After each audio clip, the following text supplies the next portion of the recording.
Yo, hello Santa Rosa. Salamat sa Diyos sa isa na namang mabuting pagkakataon.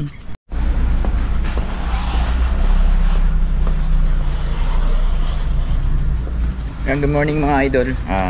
Holiday dito ngayon, Monday.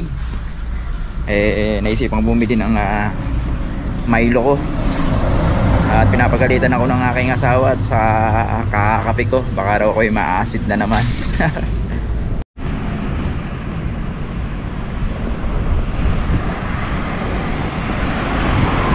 Makulimlim ngayon, kaya siguro yung iba nasa galaan dahil holiday nga at wala namang gagawin sa bahay-bahay.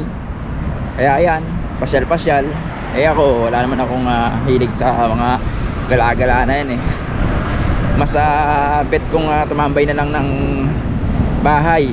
Kaya nga kung loloobin na makakita kami doon ng bahay sa mas malapit sa trabaho ko, mas okay. Doon kasi sa tinitiran ko ngayon mga idol, ang pinaka-space ko lang talaga yung kama ko.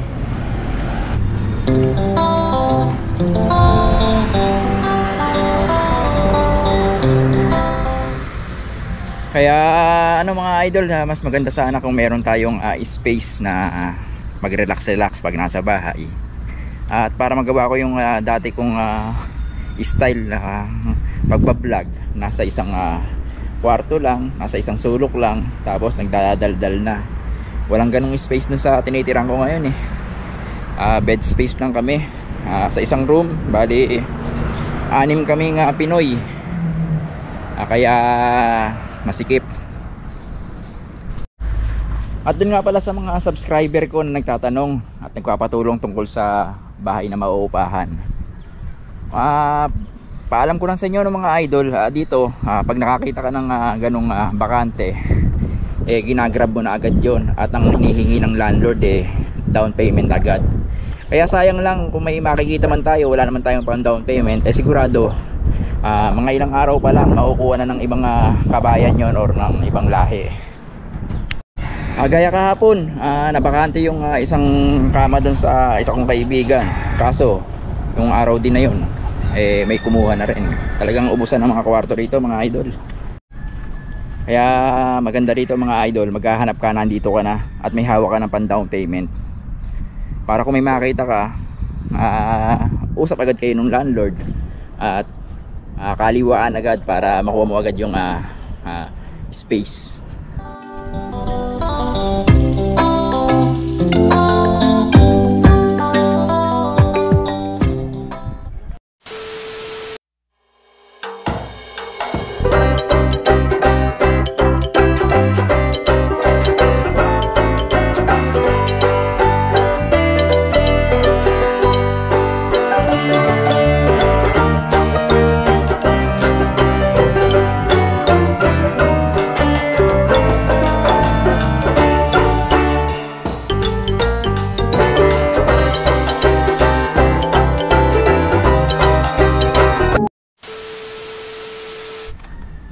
So yun nga pala mga idol, lalo na po yung mga subscriber ko na nakarating nga dito, may trabaho na. Mga idol, pwede nating tulungan si Nanay Jo, no? May sakit po siya, nagpapagamot po siya ngayon. Siguro kahit sa maliit na paraan makapag-share tayo dun sa gagawin sa kanyang medical, ewan ko kung anong ooperahan ba o CT scan nga, CT scan yung nga wala. Nakikiusap po ako sa inyo mga idol, baka po pwede natin siyang tulungan. Magsabi lang po kayo, PM nyo lang po ako dun sa page ko, Idol Chess TV. Salamat sa Diyos. Yun mga idol, maraming katanong sa akin tungkol dito sa bahay. Mga gusto pumunta rito, paano mag-apply.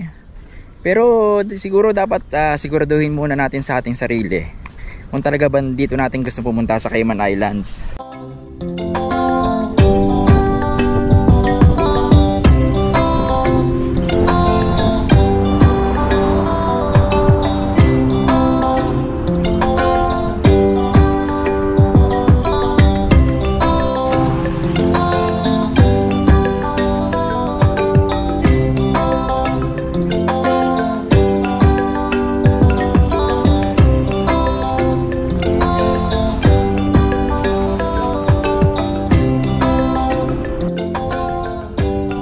baka mamaya mga idol iisipin nyo at ini-expect nyo makikita nyo dito gaya nung sa ibang bansa, nagtataas ang mga building, naggagandahang mga malls.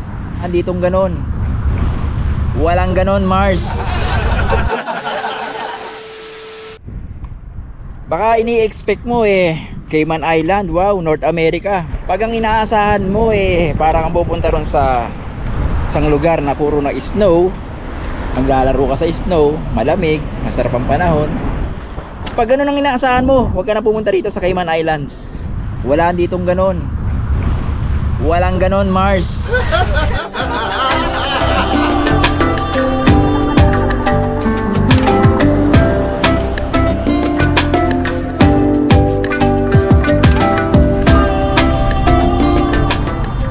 O baka naman ang inaasahan mo paglabas mo ng bahay andyan na yung mga tao, masaya, crowded, maraming kabayang ka masasalubong. Huwag ka na pumunta sa Cayman Island, walang ganon, Mars.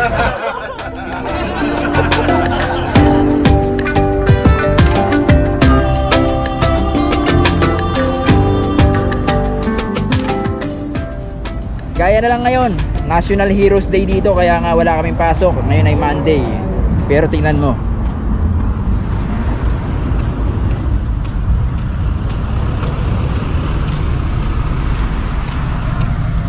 holiday yan ha.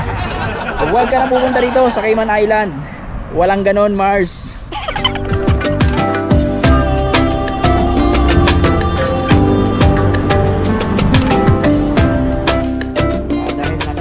Day ngayon, pupunta tayo dun sa plaza nila.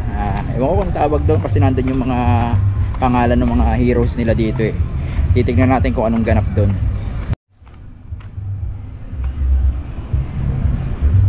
May tugtugan naman pero hindi natin alam kung gaano karami yung taong pumunta rin.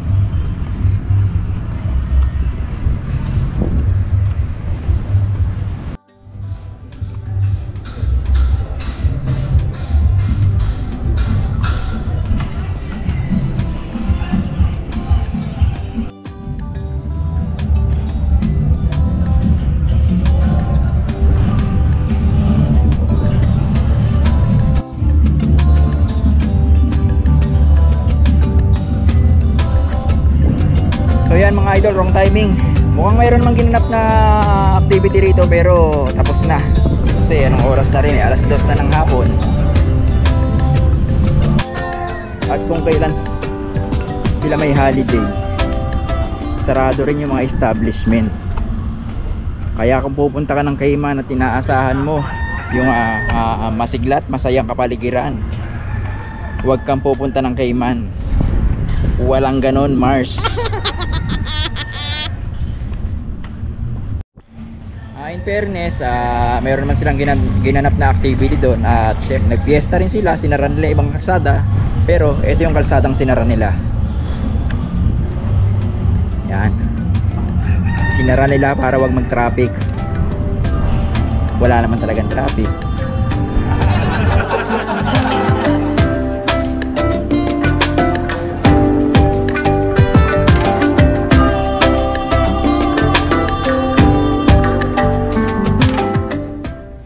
So yan mga idol, hindi ko naman sinisiraan yung mga pangarap nyo, no? Pinakikita ko lang sa inyo yung reality ng isla. Baka ini-expect natin kagaya ng ibang bansa na puntahan na natin sa mga ex-abroad, ay hindi ganun dito sa Cayman Islands.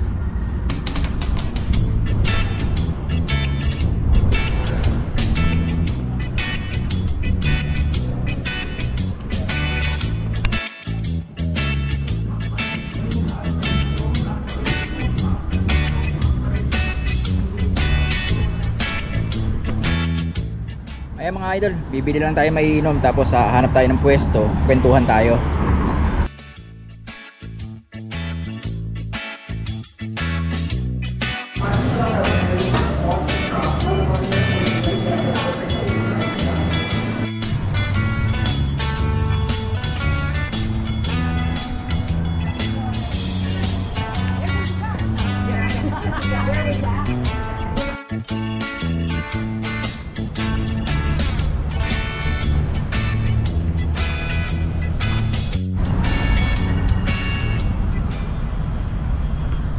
So ayan mga idol, kwentuhan tayo dito.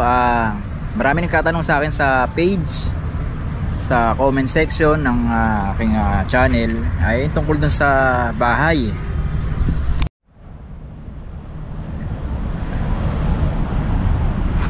So yun nga na mga idol, ang bahay dito kasi dito lang dyan na papareserve na lang tayo kasi hintayin tayong dumating. Dito hanggat wala kang binibigay na pera ay hindi mo mapapapunta sa iyo yung yung rights ba doon sa kama o sa bahay. Tulad niyan si John nung nasa Saudi pa, napapareserba sa akin ng bahay dito. Ngayon nandito na siya, alam niya na yung patakaran na pagka may mga ganong bakante, kailangan mo na mag down payment para hindi na paupahan sa iba o ibigay sa iba yung bakanting kama o kwarto. O yan mga idol, nabanggit ko lang sa inyo yung mga dapat nyong malaman. Baka kasi iba yung ini-expect nyo sa reality dito sa isla. Kung ang ini-expect nyo tulad ng sa ibang bansa, matataas na building, busy yung streets, may snow, walang ganon Mars dito sa Cayman Island. Pero isa lang masasabi ko sa inyo mga idol, pero kung hanap nyo naman makaipon ng pera, aba, pumunta ka na dito sa Cayman Islands dahil malaki ang sweldo nila sa mga workers dito. Pero don't expect na makukuha mong buo yun dahil umuko pa tayo. Hindi sagot ng employer yon, sagot natin yon. Yung gastos natin sa pang-araw-araw, yung transpo natin, swerte na kung bigyan tayo ng service ng mga amo natin. Kaya yung karamihan Pinoy dito bumibili ng sarili-sarili nilang sasakyan. Pero sa salary talagang mas malaki yung bigayan dito kaysa dun sa ibang bansa. Kahit sa Canada mas malaki bigay dito Sa US, mga worker na katulad ko ang skill, mas malaki ang bigay dito sa Cayman Island.